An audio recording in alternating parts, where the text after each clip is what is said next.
नमस्कार दोस्तों, मैं संदीप गुरावा। हम पढ़ रहे हैं भारत का भूगोल। भारत के भूगोल में हमने हिमालय पर्वत का अध्ययन कर लिया है और उसके बाद में उत्तर भारत का जो विशाल मैदान है उसके बारे में हमने पढ़ लिया है। आज हम प्रायद्वीपीय भारत का पठार पढ़ेंगे। प्रायद्वीपीय पठार। प्रायद्वीपीय पठार का निर्माण कैसे हुआ, कौन से युग में हुआ, ठीक है। उसके बारे में जो बातें बनते हैं, जो क्वेश्चन बनते हैं, आज हम डिस्कस करेंगे। देखो, प्राचीन समय में जबकि हम बात करें, जब पृथ्वी का निर्माण शुरू हुआ, या एक तरह से हम कहेंगे कि ये जो सतलीय खंड हैं, जो अपने महाद्वीप हैं, ये क्या है, एक साथ जुड़े हुए थे। उस समय की अगर हम बात करें तो ये क्या था, एक तो था पेंजिया आपका, ठीक है। इस तरह से क्या था, ये पृथ्वी थी, मतलब ये सारे महाद्वीप संगठित रूप से थे यहाँ पे, मतलब एक दूसरे से जुड़े हुए थे। यूरोप, अफ्रीका, ऑस्ट्रेलिया, एशिया, ठीक है, दक्षिण अमेरिका, ये सब महाद्वीप एक साथ जुड़े हुए थे और उसको कहा जाता था पेंजिया। ये क्या था भाई, पेंजिया। उसको नाम क्या क्या नाम था इसका, पेंजिया। मतलब ये जो उस समय की बात है जब ये सभी सतलीय खंड एक साथ जुड़े हुए थे, सभी सतलीय खंड एक साथ जुड़े हुए थे और इसके चारों ओर क्या था भाई, सागर था। इसके चारों ओर सागर था, ठीक है। ये क्या था भाई, ये सागर था। ये आपकी भूमध्य रेखा है, ठीक है। तो ये संगठित रूप से क्या था भाई, पेंजिया कहलाता था। सभी महाद्वीप में जो जुड़े हुए थे ये पेंजिया कहलाता था और ये जो इसके चारों ओर सागर था ये पैंथालासा, पैंथालासा। उसके बाद में इसका खंडन हुआ, ये जो सतलीय भाग है इसका खंडन हुआ और इसके क्या है, दो भाग हो गए, ठीक है। इसके क्या है, दो भाग हो गए। एक तो भाग हो गया भाई ये आपका ये वाला भाग, ठीक है, और एक हो गया भाई आपका ये वाला भाग, और ये क्या है आपका ये जो सागर है, ठीक है, ये जो महासागर है ये, ठीक है। जब टूट के अलग हुए तो उत्तर का जो सतलीय भूखंड है ये क्या कहलाया भाई, अंगारा लैंड कहलाया।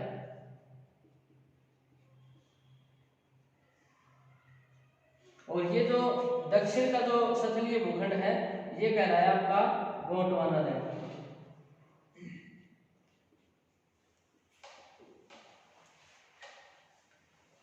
ये स्थिति बनती है, इसके दो भाग जब टूटते हैं, ये मान लीजिए आपकी भूमध्य रेखा है और इसके उत्तर में क्या है, जो सतलीय भूखंड है वो क्या है, अंगारा लैंड, और इसके दक्षिण में जो सतलीय भूखंड है वो क्या है, गोंडवाना लैंड। उसके बाद में इसमें फिर विभाजन होता है और ये वाली जो भूखंड है ये टूटता है और ये वाला भूखंड है ये भी क्या है, टूटता है। तो उसके बाद में जो स्थिति बनती है वो जैसे ये हो गया भाई आपका, ठीक है, और एक ये भूखंड हो गया और एक ये भूखंड हो गया। तो ये तो हो गया आपका उत्तरी अमेरिका,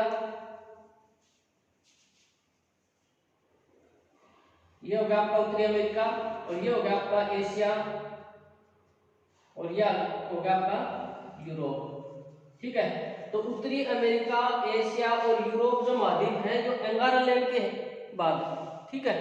उत्तरी अमेरिका, एशिया और यूरोप, ये तीनों महाद्वीप कौन से भूखंड से बने हैं, अंगारा लैंड से बने हैं। उसके बाद में ये वाला जो हिस्सा है, ये वाला जो हिस्सा है इसके भी क्या है, दो भाग हो गए। एक जैसे आपका ये हो गया और एक वाला क्या है जैसे ये हो गया, ठीक है। ये आपका क्या है, दक्षिण अफ्रीका। इस साइड जो है ऊपर ये आपका दक्षिण अमेरिका, ठीक है, ये दक्षिण अमेरिका है, ये दक्षिण अमेरिका है, और ये वाला आपका हो गया दक्षिण अफ्रीका। अब दक्षिण अफ्रीका से टूट के ये यहाँ पे क्या हो गया, ऑस्ट्रेलिया हो गया, ठीक है। दक्षिण अफ्रीका से जब इसका विभाजन हुआ तो ये वाला जो क्षेत्र है ये आपका बन गया ऑस्ट्रेलिया, और एक इस साइड से टूट के क्या भी इस साइड बढ़ने लग गया, ठीक है। एक इस साइड से टूट के इस साइड बढ़ने लग गया, ये आपका क्या है, भारत, ये आपका भारत। और यहाँ से क्या है, एक हिस्सा टूट के यहाँ पे थोड़ा सा और ऊपर से यहाँ से बन गया जिसको हम मेडागास्कर बोलते हैं, ठीक है। तो इस तरह से क्या है कि ये जो सतलीय भूखंड था पेंजिया, इसका क्या हुआ, विभाजन हुआ। ये जो पेंजिया है, इस शुरुआत में जब टूटा तो दो विशाल भूखंड बने, ठीक है। उत्तर में जो था वो अंगारा लैंड और दक्षिण में जो भूखंड था वो गोंडवाना लैंड। उसके बाद में इसका विभाजन हुआ तो क्या है कि ये तीन भूखंड ऊपर बने, जैसे उत्तरी अमेरिका, एशिया और यूरोप। वैसे तो ये कई बार टूटा है, कई बार जुड़ा है, लेकिन हम प्रायद्वीपीय भाग पढ़ रहे हैं तो उस हिसाब से मैं आपको थोड़ा सा बता रहा हूँ उसके बारे में। और नीचे वाला जो भूखंड था ये गोंडवाना लैंड, इसके ये हिस्से बने दक्षिण अमेरिका, दक्षिण अफ्रीका और क्या भी ऑस्ट्रेलिया और भारत। ऑस्ट्रेलिया और भारत है ये दक्षिण अफ्रीका के हिस्से हैं, ठीक है। ये जो है ये दक्षिण अफ्रीका महाद्वीप है, इसके हिस्से हैं।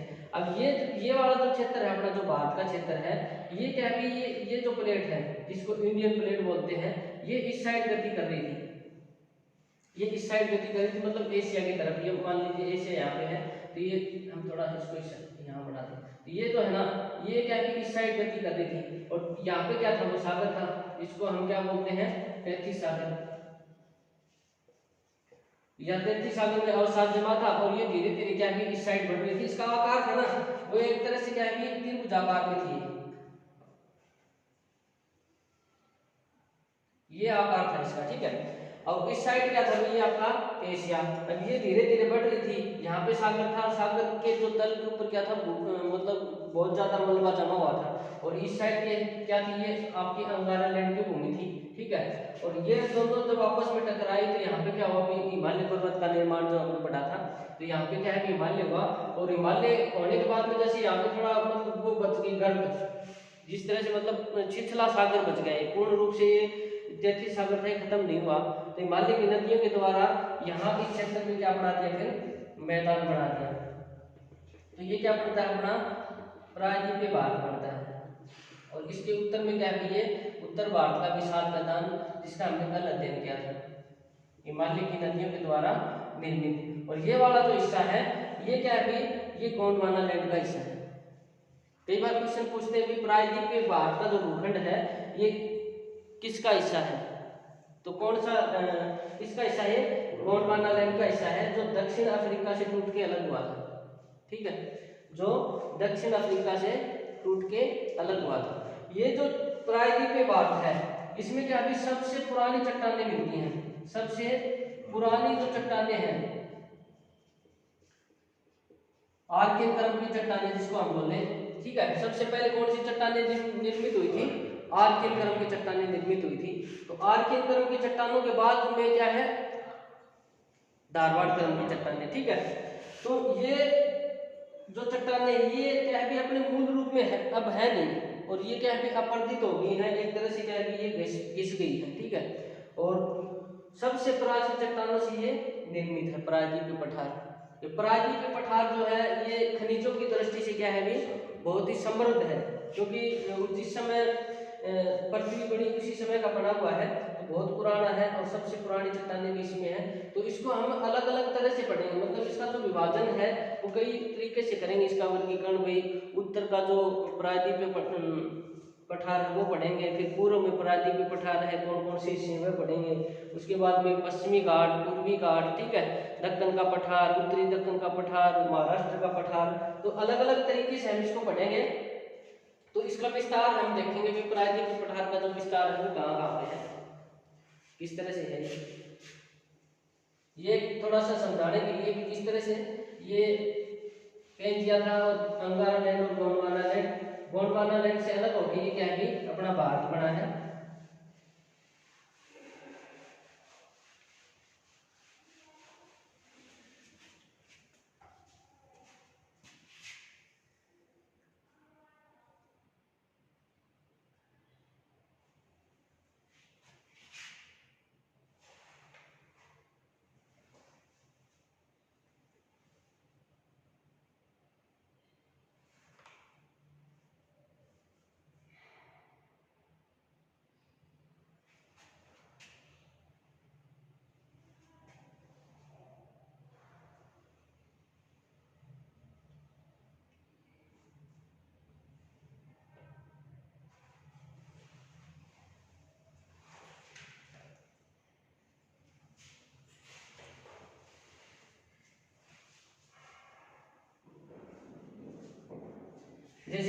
अपना भारत, ठीक है। तो ये वाला जो हिस्सा है, देखो ये जो हिस्सा है ऊपर वाला, ये हमने पढ़ा कि हिमालय पर्वत जो है वो यहाँ पे क्या किस तरह से 3 पर्वत श्रेणियां हमने पढ़ी। उसके बाद में हिमालय पर्वत की 3 पर्वत श्रेणियां पढ़ी, भरत हिमालय, मध्य हिमालय और क्या है शिवालिक। तो ये हिमालय है। उसके बाद में हमने क्या है यहाँ पे उत्तर भारत का जो विशाल मैदान है वो पढ़ा, उत्तर भारत का विशाल मैदान, राजस्थान, पंजाब, हरियाणा, उत्तर प्रदेश, बिहार, असम, ठीक है, इन राज्यों में जो विस्तृत है उत्तर प्रदेश का, सॉरी उत्तरी भारत का विशाल मैदान जो नदियों के द्वारा निर्मित है। उसके बाद में देखो ये वाला जो हिस्सा है मैं मुख्य रूप से जैसे हम एक तरह से पढ़े,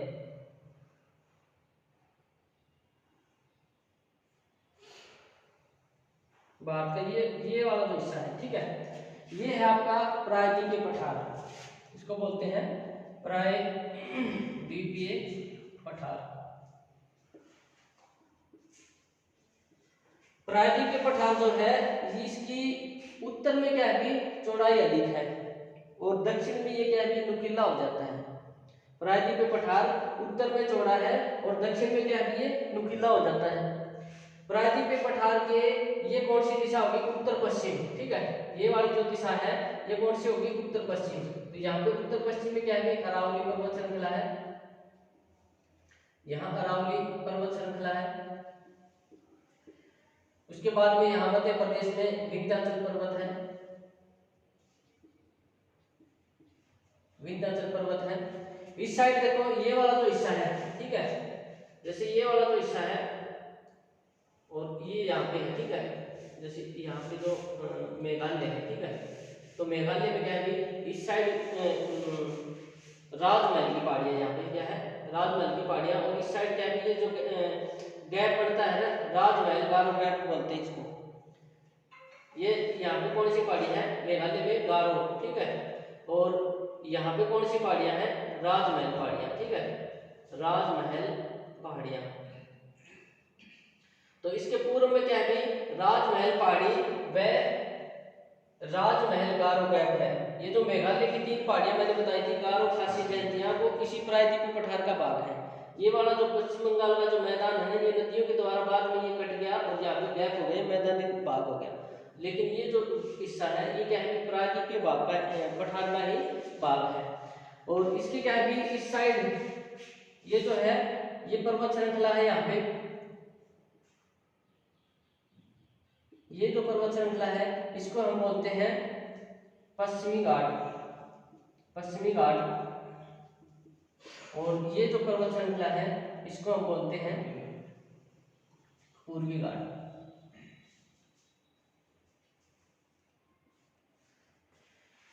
तो ये क्या है इस प्रायद्वीपीय पठार की स्थिति है, तो इसके उत्तर पश्चिम में क्या है अरावली पर्वत श्रृंखला है, इसके क्या है पूर्व में राजमहल पहाड़ियां व राजमहल गारो गैप है, और इसके क्या है पूर्व में पूर्वी घाट और पश्चिम में क्या है पश्चिमी घाट है।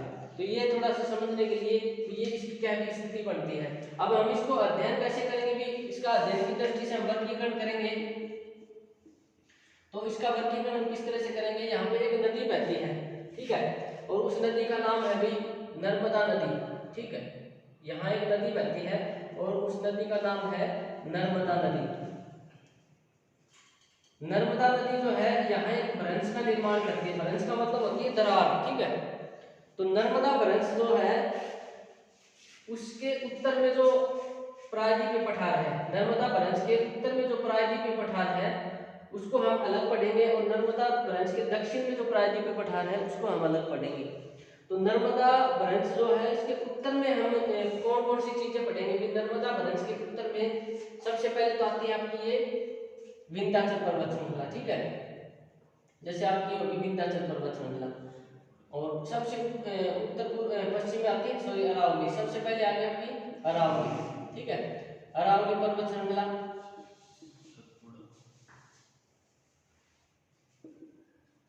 सतपुड़ा जो नर्मदा है ना इससे इधर पड़ता है, ठीक है, नर्मदा के इस साइड सतपुड़ा पर्वत है, ये यहाँ पे सतपुड़ा पर्वत है, ठीक है। तो नर्मदा भ्रंश है ना इसके उत्तर में पड़ेंगे, ये जो है ना ये दक्षिण का आ जाएंगे, ठीक है, ये दक्षिण में आएगा। तो नर्मदा भ्रंश जो है इस पठार को 2 भागों में विभाजित करती है। नर्मदा भ्रंश इसको 2 भागों में विभाजित करती है, एक तो उत्तर का और एक क्या है दक्षिण का। तो इस साइड एक तो है भी आपकी अरावली पर्वत श्रृंखला, उसके बाद में आपकी विंध्याचल पर्वत, ये अलग अलग पहाड़ियों के रूप में है। विंध्याचल पर्वत, विंध्य पहाड़ी, मैकाल पहाड़ी, ठीक है, पारसनाथ है, भांडेर पहाड़ी, ठीक है, ये अलग अलग पहाड़ियों के रूप में विस्तृत है। जैसे सबसे पहले वाले हो गई आपकी विंध्य पहाड़ी, ठीक है, विंध्य पहाड़ी, उसके बाद में हो गया आपकी भांडेर पहाड़ी, मैकाल पहाड़ी और पारसनाथ, ठीक है, पारसनाथ। इनकी सारी चीजें पढ़ेंगे, सबसे ऊंची चोटी कौन सी है, कौन सी पहाड़ी के ऊपर है, सब चीजें हम अच्छे से पढ़ेंगे। तो ये आपका सतपुड़ा है। सतपुड़ा के उत्तर में क्या है, नर्मदा नदी बहती है, और नर्मदा की क्या है उत्तर में यहाँ पे है विंध्याचल पर्वत, ठीक है, यहाँ आपका क्या है विंध्याचल पर्वत है।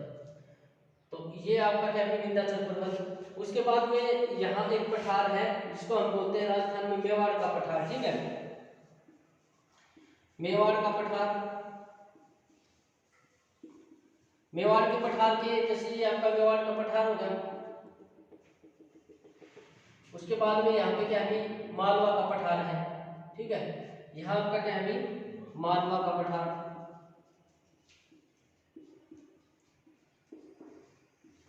और उसके बाद में मालवा के पठार जो है, उसके बाद में यहाँ एक पठार है और उसको बोलते हैं आप बुंदेलखंड का पठार, ठीक है, बुंदेलखंड का पठार। तो ये जो चीजें हैं ये हम पढ़ेंगे नर्मदा भ्रंश के उत्तर में, ठीक है, अरावली पर्वत श्रृंखला, विंध्याचल पर्वत श्रृंखला और मेवाड़ का पठार, मालवा का पठार और बुंदेलखंड का पठार। ये क्या है उत्तर की तरफ है, भ्रंश घाटी के उत्तर की तरफ। इस साइड जो पूर्व में है, तो पूर्व में कौन कौन से पठार होंगे, यहाँ पे यहाँ एक पठार बनता है, ये थोड़ा नक्शे में आप सोच ले, थोड़ा सा ऊपर है ये, यहाँ पे देख तो यहाँ पे बनता है कि छोटा नागपुर का पठार, ठीक है, थोड़ा सा छोटा नागपुर का पठार है, उसके यहाँ भी एक पठार है, वो उसको बोलते हैं बघेलखंड का पठार, ठीक है। तो ये जो पूर्व में है ना, पूर्व में जो प्रायद्वीपीय पठार का भाग है, पूर्व में जो है उसके अंतर्गत हम पढ़ेंगे बघेलखंड का पठार, बघेलखंड का पठार। उसके बाद में आपका आता है छोटा नागपुर का पठार, छोटा नागपुर का पठार। छोटे नागपुर के पठार के बाद में आता है कि राजमहल की पहाड़ियां,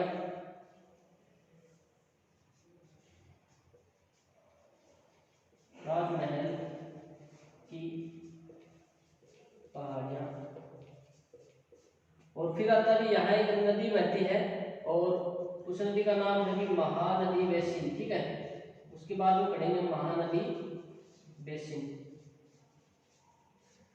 ये होगा आपका भाई पूर्व में। उसके बाद में ये वाला जो है नर्मदा नदी के उत्तर में जो है, तो उत्तर में जब हम पढ़ेंगे तो उत्तर का जो भाग है नर्मदा भ्रंश के उत्तर में जो पढ़ेंगे, तो हम पढ़ेंगे भी आपकी सतपुड़ा पर्वत,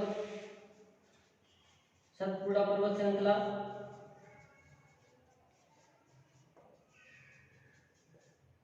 सतपुड़ा पर्वत श्रृंखला के बाद में हम पढ़ेंगे भी दक्कन ट्रैप,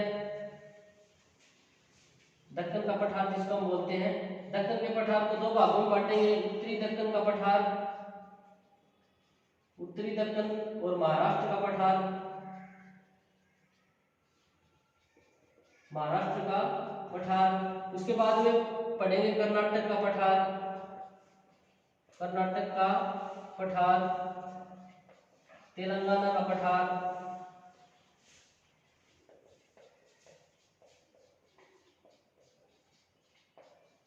और तेलंगाना के पठार के बाद में हम पढ़ेंगे पूर्वी घाट और उसके बाद में पढ़ेंगे पश्चिमी घाट, ठीक है। तो इतने भागों में बांट के हम क्या है प्रायद्वीपीय भाग का अध्ययन करेंगे। एक भी चीज आपकी इससे छूटेगी नहीं, एक भी क्वेश्चन इससे बाहर नहीं जाएगा, बिल्कुल हमें इसका क्या है गहराई से अध्ययन करेंगे, क्योंकि एग्जाम की दृष्टि से बहुत महत्वपूर्ण है। यहाँ पे क्या है बहुत सारी छोटी छोटी पहाड़ियां हैं, नदियां भी बहुत बहती हैं इसमें। ये देखो ये जो नर्मदा भ्रंश है इसके उत्तर वाला जो भाग है ना, इसका ढाल किस तरफ है, उत्तर की तरफ है, मतलब विंध्याचल से जो भी पहाड़ियां निकलती है ना, सॉरी जो नदियां निकलती हैं वो क्या है कि उनका ढाल उत्तर की तरफ है। और नर्मदा भरत से इस साइड से जो नदियां निकलती हैं, जैसे ताप्ती नदी को छोड़ दे तो और क्या है कि सारी जो नदियां हैं उनका ढाल, जैसे महानदी होगी, कृष्णा नदी होगी, कावेरी नदी होगी, उन सब का ढाल क्या है इस साइड है। तो ये जो प्रायद्वीपीय भारत है इसकी जो नदियां हैं वो इस साइड गिरती हैं बंगाल की खाड़ी में। और नर्मदा भरत के उत्तर की जो नदियां हैं वो क्या है अपना जल गंगा यमुना इन नदियों में क्या है अपना जल मिलाती हैं, जैसे बेतवा होगी, सोन नदी होगी, ठीक है। तो ये सारी किस साइड जाती हैं भाई, चंबल होगी, काली सिंध होगी, ये सारी नदियां अपना जल उत्तर की ओर प्रभावित करती हैं। तो नर्मदा भरत से उत्तर की ओर जो प्रायद्वीपीय पठार है उसका ढाल उत्तर दिशा में है, और नर्मदा भरत से दक्षिण में जो प्रायद्वीपीय पठार है उसका ढाल किस तरफ है, पूर्व की तरफ है, ठीक है, दक्षिण पूर्व की तरफ है। तो ये भी कई बार पूछ लेते हैं। तो ये आपका क्या है प्रायद्वीपीय पठार का वर्गीकरण है। तो आज हम पढ़ लेते हैं अरावली पर्वत श्रृंखला। अरावली पर्वत श्रृंखला की जो प्रमुख बातें हैं वो पढ़ेंगे। देखो यहाँ पे क्या है इस तरह से एक पर्वतीय श्रृंखला का विस्तार है, गुजरात के अहमदाबाद से लेके, और ये जो पर्वत श्रृंखला है गुजरात के अहमदाबाद से लेके दिल्ली तक विस्तृत है, ठीक है। दिल्ली की रायसेन पहाड़ियां जिनको बोलते हैं दिल्ली रेंज बोलते हैं, दिल्ली रेंज भी बोल दिया जाता है और दिल्ली की रायसेन पहाड़ियां भी बोल देते हैं, ठीक है। दिल्ली की रायसेन पहाड़ियां या दिल्ली रेंज, इस पे राष्ट्रपति भवन बना हुआ है, दिल्ली रेंज। गुजरात के अहमदाबाद से लेके दिल्ली के रायसेन पहाड़ियों तक क्या है इसका विस्तार है। इसकी जो लंबाई है वो कितनी है अभी 800 किलोमीटर है, इसकी लंबाई 800 किलोमीटर है। सर्वाधिक लंबाई इसकी क्या है भी राजस्थान में है, ठीक है। सर्वाधिक देखो कई किताबों में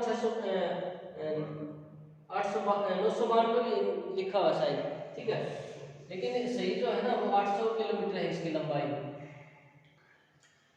सर्वाधिक लंबाई जो है 450 से 500 किलोमीटर राजस्थान में पड़ती है इसकी।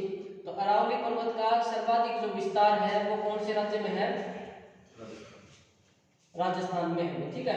450 से 500 किलोमीटर क्या है इसकी लंबाई राजस्थान राज्य में है। और इसका विस्तार गुजरात,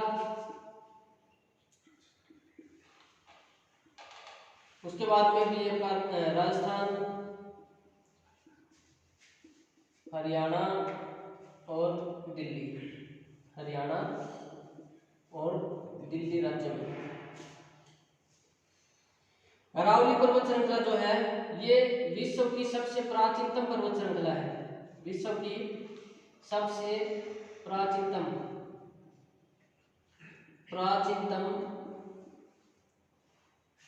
पर्वत श्रृंखला है।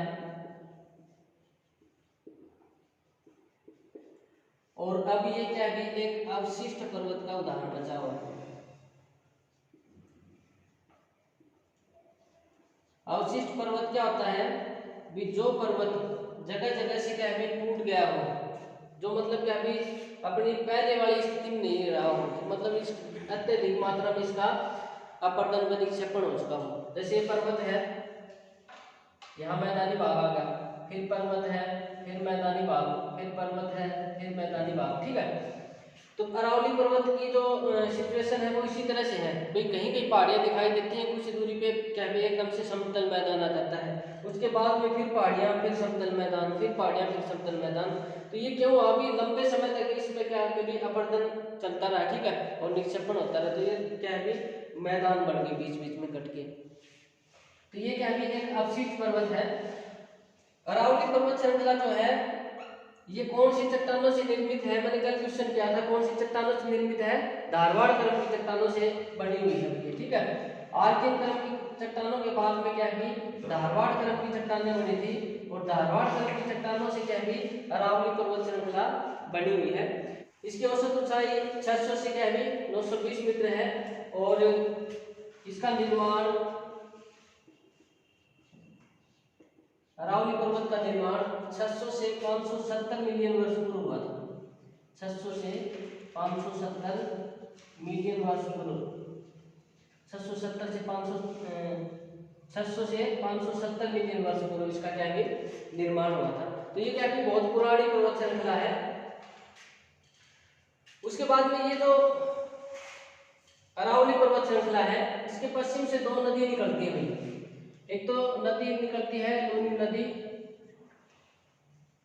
और दूसरी नदी है आपकी माही नदी। लूनी नदी एक अल्पकालिक नदी है। लूनी नदी जो है ये एक अल्पकालिक नदी है। अल्पकालिक नदी वो होती है जो बरसात के टाइम में क्या भी बहती हैं। और एक क्वेश्चन यहाँ से आता है कि एक ऐसी नदी है ये जो अपना जल समुद्र में नहीं मिलाती है, ठीक है, अपना जल समुद्र में नहीं मिलाती है। ये गुजरात का जो कच्छ का रण है वहीं पे क्या भी समाप्त हो जाती है। गुजरात के कच्छ का रण में समाप्त हो जाती है। राजस्थान की जो सांबर झील है और अजमेर जो है, राजस्थान की सांबर झील, सांबर झील व अजमेर लूनी नदी पे ही बसे हैं, लूनी नदी के तट पे ही है। राजस्थान की सांबर झील लूनी नदी पे है और अजमेर जो है ये लूनी नदी के तट के ऊपर बसा हुआ है राजस्थान का। इसके अलावा राजस्थान का जो भीलवाड़ा पर्वत है वो भीलवाड़ा, राजस्थान का भीलवाड़ा का जो जैन मंदिर है, भीलवाड़ा का जैन मंदिर, भीलवाड़ा का जो जैन मंदिर है वो भी क्या है अरावली पर्वत श्रृंखला पे है। एक इसी पर्वत श्रृंखला पे एक पर्यटक स्थल है, राजस्थान में स्थित है और उसका नाम है भी माउंट आबू, ठीक है। इसी पर्वत श्रृंखला पे राजस्थान में एक पर्यटक स्थल है माउंट आबू। माउंट आबू जो है इसको राजस्थान का शिमला कहा जाता है, राजस्थान का शिमला, माउंट आबू को राजस्थान का शिमला कहा जाता है। और यहीं पे एक सनसेट पॉइंट भी है, सनसेट पॉइंट।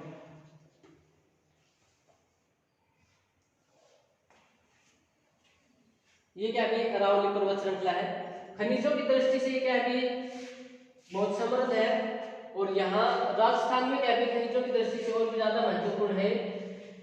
इसी पर्वत श्रृंखला में महत्वपूर्ण खनिजों का उत्पादन होता है, महत्वपूर्ण खनिज पाए जाते हैं जिनमें से जैसे कि सोना, चांदी, ठीक है, सोना चांदी है, ठीक है, तांबा है,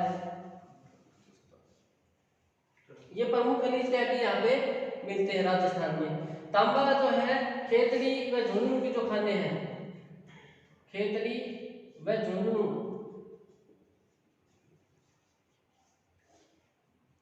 की जो खान है ये तांबा के उत्खनन के लिए क्या है प्रसिद्ध है, ठीक है। तो ये जो खेतड़ी की जो तांबे की खान है वो क्या है अरावली पर्वत श्रृंखला के अंतर्गत ही है। तो ये कुछ बातें हैं। और एक इसके बाद में ये जो माउंट आबू है, आबू के नजदीक ही इसका सबसे ऊंचा शिखर है, आबू के नजदीक ही इसका सबसे ऊंचा शिखर है और वह हुई आपका गुरु शिखर। गुरु शिखर जो है 1722 मीटर ऊंचा है, गुरु शिखर 1722 मीटर ऊंचा है। ये जो अरावली पर्वत श्रृंखला है ये राजस्थान में जल विभाजन का काम भी करती है, ठीक है।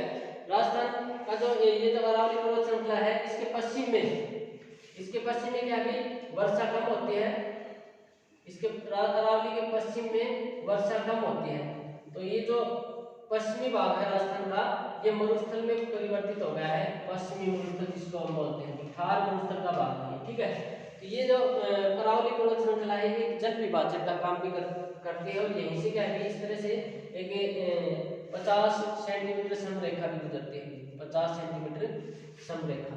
और इसके उत्तर में क्या है यहाँ पे पठार है जिसको हम मेवाड़ का पठार बोलते हैं।